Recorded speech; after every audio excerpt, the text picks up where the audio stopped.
ফারুক ভাই যেটা শুরুতে একটু বললেন যে বৈষম্য বিরোধী ছাত্র আন্দোলন এবং নাগরিক কমিটির উদ্যোগে এই ছাত্র সংগঠন, এখানে একটু কথার ইয়াটা একটু কারেকশন আছে যে মানে বৈষম্য বিরোধী ছাত্র আন্দোলনের যারা সাবেক সমন্বয়ক ছিলেন তাদের উদ্যোগেই কিন্তু এই ছাত্র সংগঠনটা আসছে এবং নাগরিক কমিটি বৈষম্য বিরোধী ছাত্র আন্দোলনের নেতৃত্বে নাগরিক কমিটির উদ্যোগে আমাদের নতুন রাজনৈতিক দল ইনশাল্লাহ 28 তারিখ। এটাকে আলাদা করবেন কিভাবে? খুব কঠিন না যে সাবেক বর্তমান এই জায়গাতে?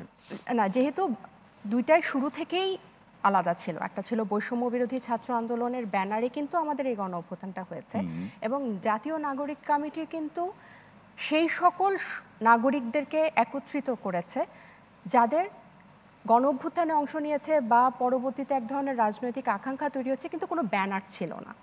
সেই সকল সবাইকে কিন্তু জাতীয় নাগরিক কমিটি একত্রিত করেছে, এখানে কিন্তু কোনো ছাত্র স্টুডেন্টরা ছিল না। তো উনি যেটা বললেন যে ছাত্র সংগঠনের এই মারামারি, অবশ্যই এটা অনাকাঙ্ক্ষিত এবং খুবই দুর্ভাগ্যজনক, এটা অস্বীকার করার উপায় নাই। কিন্তু মর্নিং শোজ দ্য ডে এবং এটাই যে এটাতে আমি খুব মানে আসলে দ্বিমত পোষণ করতে চাই। এই যে ইনক্লুসিভনেসের কথাটা আমরা বলছি, আপনি বলছেন যে সকাল ভালো না গেলে দুপুর ভালো যেতে পারে, দুপুরে রোদ উঠতে পারে। অবশ্যই হতে পারে, কারণ সব উক্তি দিয়ে কিন্তু সব কিছুর ব্যাখ্যা সবসময় করা যায় না। আমি যেটা বললাম যে ইনক্লুসিভনেসের কথা কিন্তু এখন সবার মুখে মুখে। আমরা এই গণ অভ্যুত্থানের পরে যে কয়েকটা শব্দ খুব বিখ্যাত, তার মধ্যে ইনক্লুসিভনেসটা হচ্ছে একটা। কিন্তু এর আগের আমার তো মনে হয় এই গণ অভ্যুত্থানের পরে এই তরুণদের রাজনীতির আসার পরেই কিন্তু এই আইডিয়াটা এত ব্যাপকভাবে চর্চিত হচ্ছে যে আমরা সবাইকে এখানে নিতে চাই। কেন নিতে চাই? কারণ এটা বিগত বছরগুলোতে কোনো রাজনৈতিক দলের চর্চার মধ্যে ছিল না। একটা পরিবারতন্ত্র, একটা স্বজনপ্রীতি আমরা সবসময় দেখে এসেছি। না, এবার তো বিশ্ববিদ্যালয় তন্ত্র হয়েছে।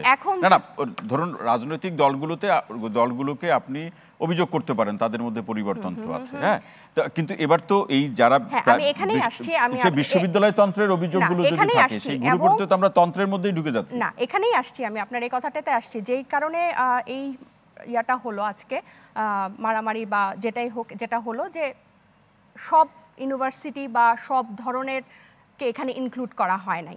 এই আইডিয়াটা কিন্তু এদেরই ছিল এবং গণ অভ্যুত্থানে অংশগ্রহণকারী প্রাইভেট ইউনিভার্সিটি, মাদ্রাসা, সব ধরনের শিক্ষার্থী একটা বিপুল অংশগ্রহণ যেভাবে ছিল, এটার সব সময় এটার স্বীকৃতিটাও আমাদের কথার মধ্যে সব সময় ছিল। কিন্তু আপনারা জানেন এখানে আমার থেকে সবাই অনেক অভিজ্ঞ, যখন একটা কমিটি দেওয়া হয়, যখন কোনো কিছু শুরু করা হয় এবং তখন কিন্তু আরো অনেক কিছু দিক বিবেচনা করতে হয় এবং আমি মনে করি যে এই যে মর্নিং শোজ, আমাদের মধ্যে যে ইচ্ছাটা আছে সবাইকে যুক্ত করার, এই যে যাত্রা, আমার তো মনে হয় যে এটাই এই পর্যায়ে একেবারে 1, 2, 3 করে আমি একটু আপনার কাছ থেকে শুনে নিতে চাই যে এই কমিটি দেওয়ার ক্ষেত্রে প্রধান 3টি কি বৈশিষ্ট্য আপনারা বিবেচনা করেছেন?